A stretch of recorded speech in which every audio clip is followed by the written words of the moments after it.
খেলা হবে। नमस्कार, मैं हूं दीप्ति यादव और आप देख रहे हैं इंडिपेंडेंट न्यूज। क्या ममता बनर्जी एक बार फिर से इतिहास रचने जा रही हैं? या 2026 चुनाव उनके राजनीतिक करियर की सबसे कठिन परीक्षा साबित होगा? पश्चिम बंगाल की राजनीति में ममता बनर्जी एक ऐसा नाम है जिसने पिछले 1.5 दशक में सत्ता की परिभाषा ही बदल दी। साल 2011 जब उन्होंने पहली बार मुख्यमंत्री की कुर्सी संभाली, तब सिर्फ विरोधी ही नहीं बल्कि कई राजनीतिक विश्लेषक भी उनकी क्षमता पर सवाल उठा रहे थे। ये कहा गया कि क्या ममता बनर्जी इतने बड़े राज्य को संभाल पाएंगी? क्या उनके पास वो राजनीतिक परिपक्वता है? लेकिन वक्त ने इन सभी सवालों का जवाब दे दिया। ममता बनर्जी लगातार 3 बार मुख्यमंत्री बनी और आज वो चौथी बार तृणमूल कांग्रेस का चेहरा बनकर चुनावी मैदान में उतर चुकी हैं। और अगर इस बार भी वो जीत हासिल करती हैं, तो फिर वो पश्चिम बंगाल की पहली ऐसी मुख्यमंत्री बन जाएंगी जिन्होंने लगातार 4 बार चुनाव जीतकर इतिहास रच दिया। लेकिन सवाल यही है, क्या ये रास्ता इतना आसान है?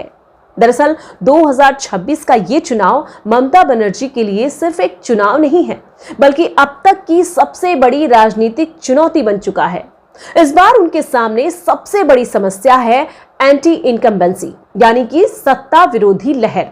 करीब 15 साल तक सत्ता में रहने के बाद जनता के बीच नाराजगी का उठना स्वाभाविक है। कानून व्यवस्था, बेरोजगारी, विकास जैसे मुद्दे अब सीधे तौर पर उनके सामने खड़े हैं। जनता जवाब चाहती है और यही इस चुनाव को मुश्किल बना देता है। इस बार चुनाव का एक और विवादित मुद्दा है वोटर लिस्ट में बदलाव। स्पेशल इंटेंसिव रिवीजन यानी कि SIR के बाद लाखों वोटर्स के नाम सूची से हटाए गए और लाखों अभी भी जांच के दायरे में हैं। ये स्थिति चुनावी समीकरण को पूरी तरह से बदल सकती है। एक तरफ ममता बनर्जी ने इसके खिलाफ सड़क से लेकर अदालत तक लड़ाई लड़ी, जिससे उनकी एक मजबूत नेता की छवि भी बनी। लेकिन दूसरी तरफ इतने बड़े स्तर पर वोटर लिस्ट में बदलाव खुद एक बड़ी चुनौती बन गया है। इसके अलावा भ्रष्टाचार के आरोप भी ममता सरकार के लिए परेशानी का कारण बन सकते हैं। PDS scam, cattle smuggling, teacher भर्ती घोटाला, ये सभी मुद्दे पहले भी उठते रहे हैं और खासकर शहरी इलाकों में इनका असर देखने को मिल सकता है। कोलकाता और उसके आसपास के इलाकों में बढ़ती नाराजगी ममता बनर्जी के लिए एक नई चुनौती खड़ी कर रही है।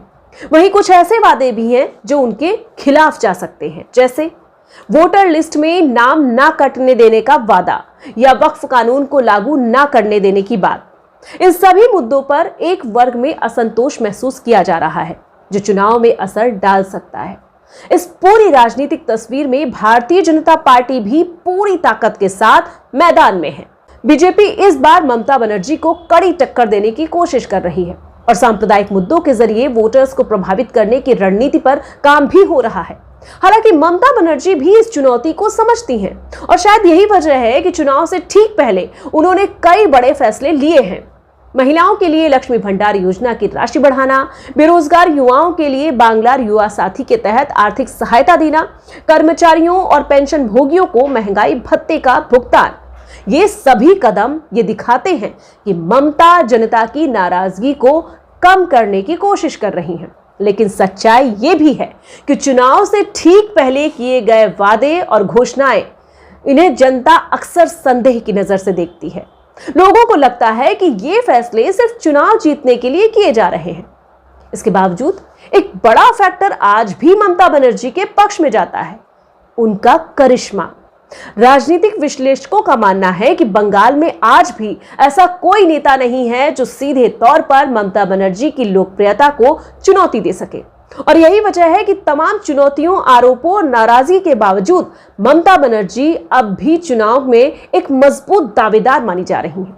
तो क्या 2026 में ममता बनर्जी इतिहास रचेंगी या इस बार बंगाल की राजनीति एक नया मोड़ लेगी? जवाब जल्द ही जनता देगी। लेकिन इतना तो तय है कि इस बार का चुनाव सिर्फ सत्ता की लड़ाई नहीं, बल्कि भरोसे, छवि और नेतृत्व की सबसे बड़ी परीक्षा है।